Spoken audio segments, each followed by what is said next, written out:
refusing all help except help from Allah. In times of need, we tend to turn to people for help, knocking on the doors of our friends, neighbors, relatives, and anyone else that we expect help from. But we should turn to none of these or to any other created being for help. Rather, we should turn to Allah alone for help. When Ibrahim alayhi salam was about to be thrown into the fire, the angel Jibril came to him and asked if he needed anything. He answered, "From you, no, but from Allah, yes." And this is a supplication that each one of us should make. O Allah, suffice me with what is lawful, so I have no need for what is unlawful, and free me from having to depend on anyone other than you. Gathered around Al-Hasan ibn Sufyan were a number of students who had traveled from distant lands in order to learn from him. For the most part, they were affluent students who had the means to journey to various lands without the fear of poverty. Al-Hasan wanted to remind them that seeking knowledge is not an easy task, and that to become a scholar, one has to endure many hardships along the way. With his students paying close attention to him, he said, "Let me tell you about some of the hardships that I endured.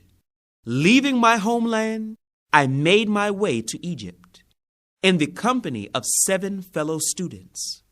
We would all go to the study circle of the most knowledgeable and eminent scholar that was alive at that time. Every night, he would dictate notes to us. But as time went on, we began to run out of money, until finally, we had to sell the little furniture we had.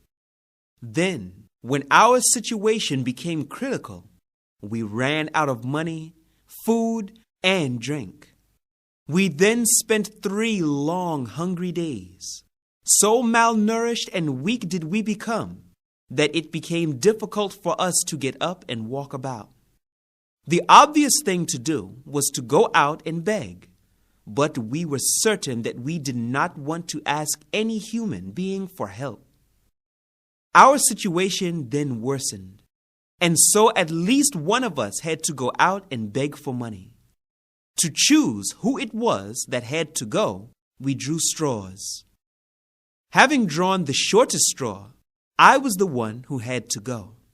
Instead of leaving right away, I first prayed 2 units of prayer and invoked Allah for help.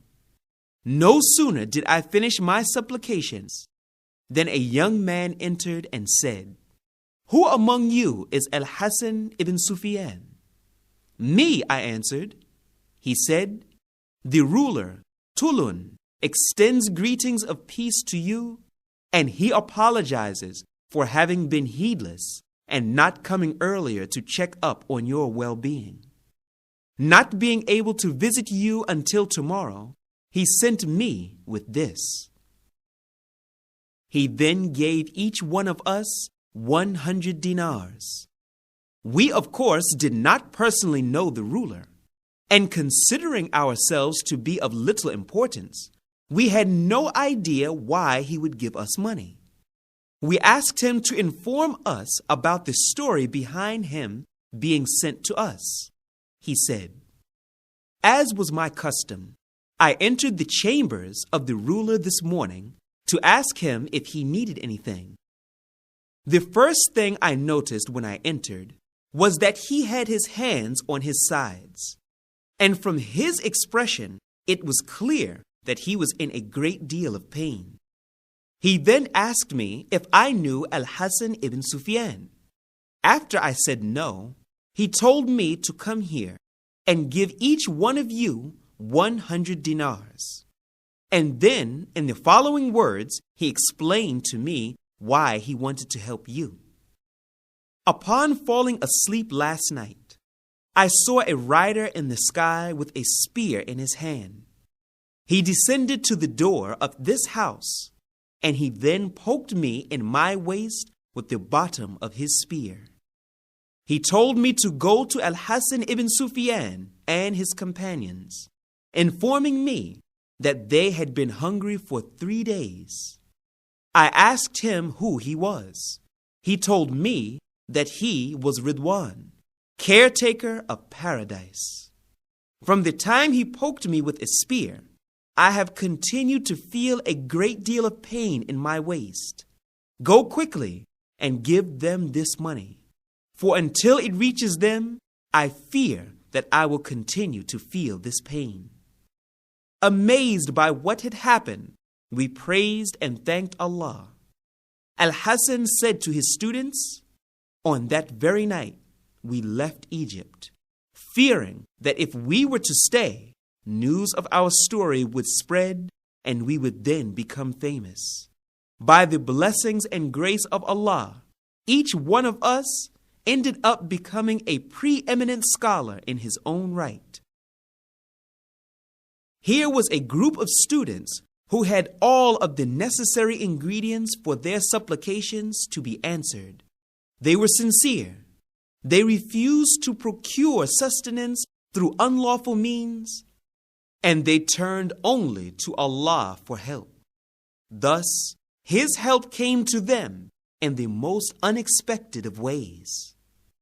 And whoever fears Allah and keeps his duty to Him, He will make a way for him to get out from every difficulty. And He will provide him from sources he could never imagine. And whosoever puts his trust in Allah, then He will suffice him. And whosoever fears Allah and keeps his duty to Him, He will make his matter easy for him. How perfect Allah is. A ruler from centuries ago, Sultan Suqayla, was an easy sleeper, but one night he couldn't fall asleep. As the minutes passed by during that night, he tossed and turned, trying as hard as he could to fall asleep. Finally, frustrated after numerous failed attempts, he decided that since he was awake anyways, he would get up and take care of some of his country's business. He summoned for the general of his small naval fleet to come to him.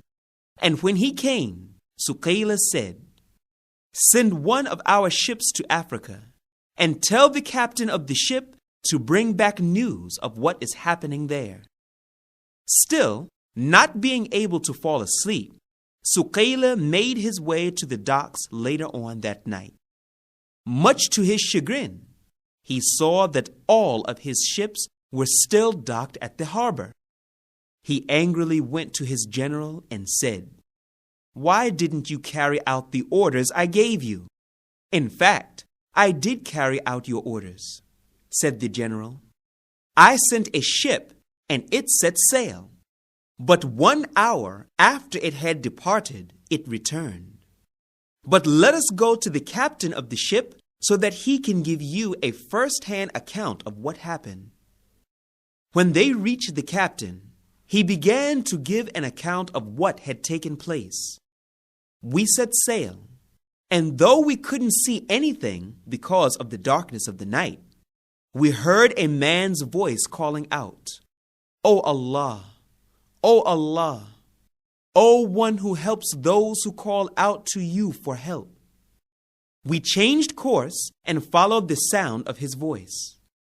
And as we drew nearer, we yelled out, 'We are coming to you!' Finally, when we reached him, we were able to see that he was drowning. We then quickly pulled him up to safety.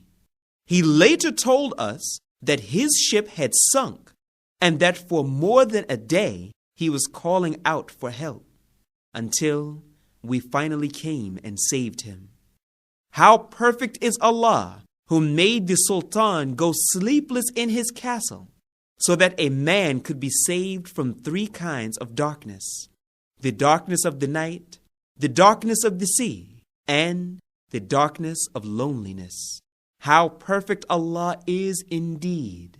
and none has the right to be worshipped but Allah. Ease after hardship. While in Baghdad, Abu Dhar would spend much of his time learning from his sheikh, Omar ibn Ahmed. The former was once reading hadith narrations back to the latter, while both were seated in a perfume store, when a man who appeared to be an itinerant perfume salesman passed by. Not having a store of their own, such salesmen would buy perfume from the owner of the store that the sheikh and student were seated in, and then walk around the marketplace trying to sell what they bought for profit. Unlike other itinerant salesmen, who were strong and hardy, this man was middle-aged and weak. He offered it for 10 dirhams to the owner of the store and said, "Give me such and such amount of such and such perfume." When the transaction was completed, he walked away with a tray full of perfume bottles. But he only took a few steps before he stumbled, and all of the bottles fell to the ground, with most of them breaking. He then began to cry, and thus drew the attention of Sheikh Omar ibn Ahmed and his student Abu Dhar, both of whom had been busily occupied studying together at the back of the store. Seeing what had taken place, the sheikh felt sorry for the man. Turning to the owner of the store, he said, "Perhaps you can help him out a little." The owner of the store had a great deal of respect for the sheikh, and so he stepped down into the street, helped pick up the bottles that were still intact, and then paid for the ones that had broken. Wanting to comfort the salesman, the sheikh went to him and said, "Do not lose your nerves, for worldly things are not deserving of your grief." "Sheikh, simply losing these things is not what brought about my grief," said the man. "Allah indeed knows that I was with such and such caravan, and that during our voyage I lost a bag which contained 4,000 dirhams and some precious stones, which were equivalent in value to the money.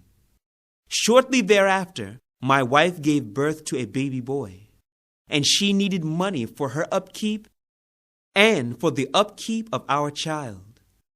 All the money I had left was 10 dirhams, and I feared that if I gave her my remaining money, I would have no more capital with which I could do business.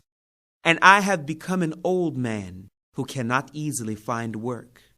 Thus the idea came to me that I should buy some perfume with my remaining money and then try to sell it for profit, so that with the proceeds I could give my family what they needed and still have money left over with which I could do business. That is how I wound up at this store. When the bottles broke, I feared that I would have to run away from my family, whom I could no longer support, and that is what caused me grief." As all of this was taking place, a soldier was seated nearby, and he heard what everyone had said. After hearing the old man's story, the soldier turned to the sheikh and said, "Noble sheikh, I impress upon you the need of bringing this man with you to my home." Everyone there thought that he either didn't trust the old man and wanted to punish him, or felt sorry for him and wanted to help him out. He spoke in a respectful yet authoritative tone, and so instead of questioning his motives, they all simply followed him to his home. After they entered, the soldier turned to the old man and said, "Were you really with such and such caravan?" The old man said, "Yes, traveling with it were such and such people." Still, not fully satisfied, the soldier asked, "Describe the bag that you were carrying, and where did it fall?" After the old man gave a minute and detailed description of the bag, the soldier asked. And if you see it, will you recognize it? Of course, said the old man. The soldier then took out a bag and placed it before the old man, who immediately, upon seeing it, yelled out joyfully, "Indeed, this is my bag." And to leave no room for doubts as to his veracity, he then proceeded to give a detailed description of the precious stones that were inside the bag. Now certain that he was being truthful, the soldier said, "Take your money and stones. May Allah bless you with them." The old man said, "Leave me the money and take the precious stones for yourself, for indeed they are equivalent in value to the money. Please don't refuse, for I give it to you with an open heart and without any resentment." The soldier answered, "I cannot comply, for it is not befitting for me to take money in return for having fulfilled a duty that was incumbent upon me to fulfill."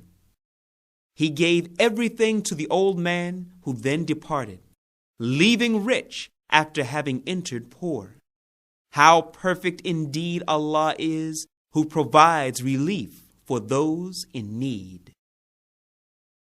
So verily, with the hardship there is relief. Verily, with the hardship there is relief. Meaning, there is one hardship with two reliefs, so one hardship cannot overcome two reliefs. Whatever hardship you are afflicted with is a result of what your own hands have reaped. Many people, and not just non-Muslims, become resentful when they or someone they love is afflicted with a calamity. To be sure, many people around the world are afflicted with difficult hardships and trials. Upon contemplating the situation of many among them, I asked myself, how perfect Allah is. Indeed, He is the most generous of all, and generosity necessitates forgiveness. Then why is it that so many people are being punished?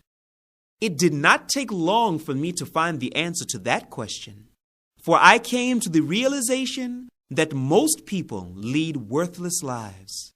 They do not contemplate the numerous signs that point to the oneness of Allah. They care not about Allah's commands and prohibitions. Instead, they live as beasts do, caring for nothing except for food, drink, pleasure, and sleep.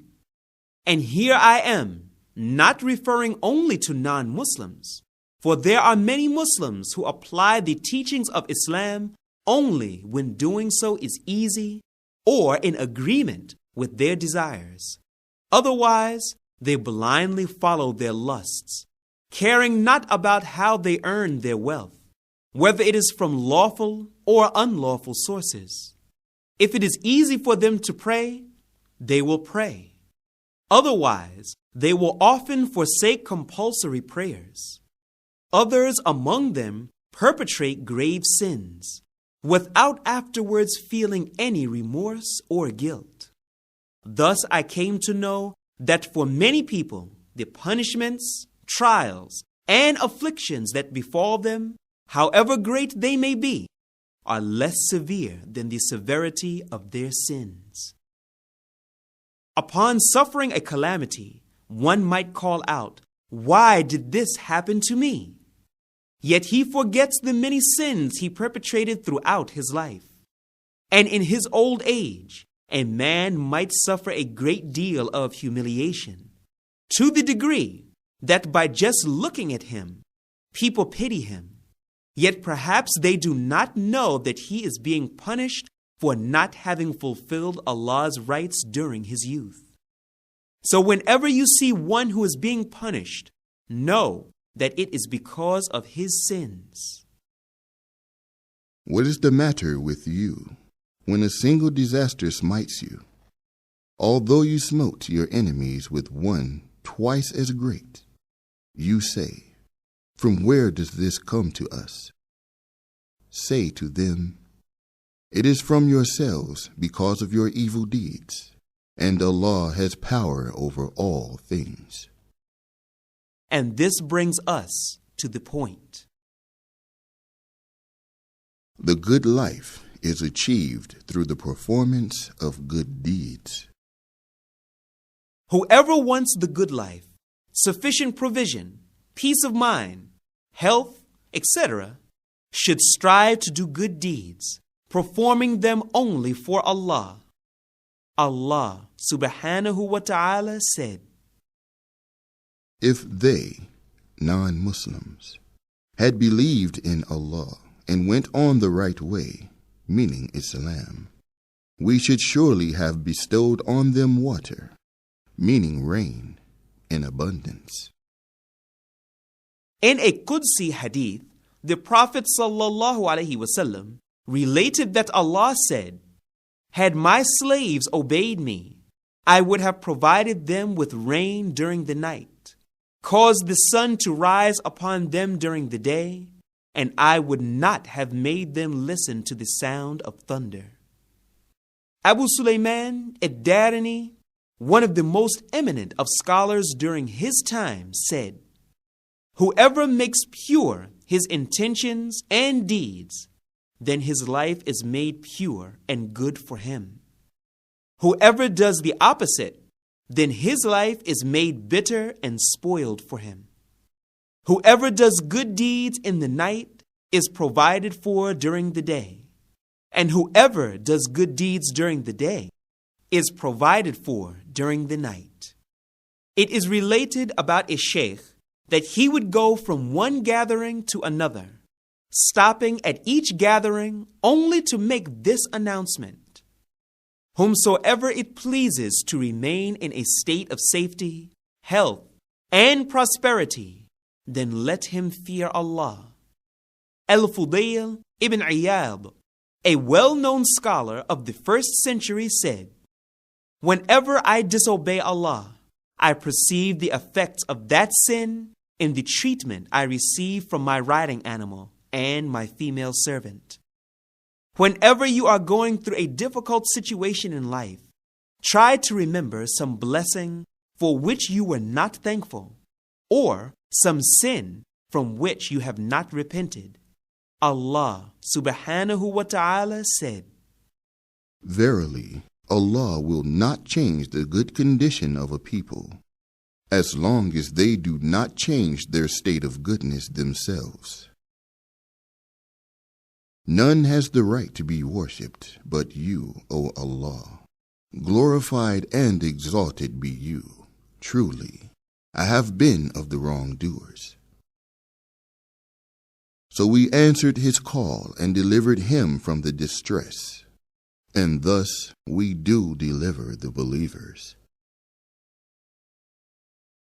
And they said, Allah alone is sufficient for us, and He is the best disposer of affairs. So they returned with grace and bounty from Allah.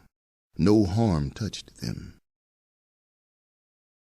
And my affair, I leave it to Allah. So Allah saved him from the evils that they plotted against him. That which Allah wills will come to pass. There is no power but with Allah. It was better for you to say when you entered your garden, That which Allah wills will come to pass. There is no power but with Allah. The answer to your supplications is delayed for a reason. There is an interesting situation that confuses many. The believer who is afflicted with a calamity and who then invokes Allah constantly, yet sees no sign of an answer to his prayers. Then, when he comes near to the point of hopelessness, the true worth of his heart is found out. If he is pleased with what Allah decreed for him, without losing hope of Allah's favor, then, in most situations, it is at that point that such a person's supplications are answered? Answered because his test is over. His faith has shined through, and the devil has been defeated. So, it is at the time of near hopelessness that the worth of man is judged. This meaning is alluded to in the saying of Allah, Or think you that you will enter paradise without such trials as came to those who passed away before you? They were afflicted with severe poverty and ailments, and were so shaken that even the messenger and those who believed along with him said, When will come the help of Allah? Yes, certainly the help of Allah is near. after Yaqub alayhi salam lost his son, much time elapsed, yet he never lost hope of relief. Instead of relief, another of his sons was taken away. And even then, he did not lose hope of Allah's favor and mercy. So patience is most fitting for me. It may be that Allah will bring them all back to me. Truly He, only He is all-knowing, all-wise. And similar were the words and sentiments of Zechariah. And I have never been unblessed in my invocation to you, O my Lord. Never, therefore, should one feel that too much time has passed by without his supplications being answered.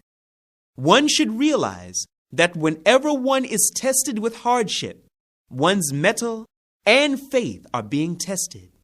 To pass such a test, one must drive away the whispers of the devil and then turn for help to the most merciful.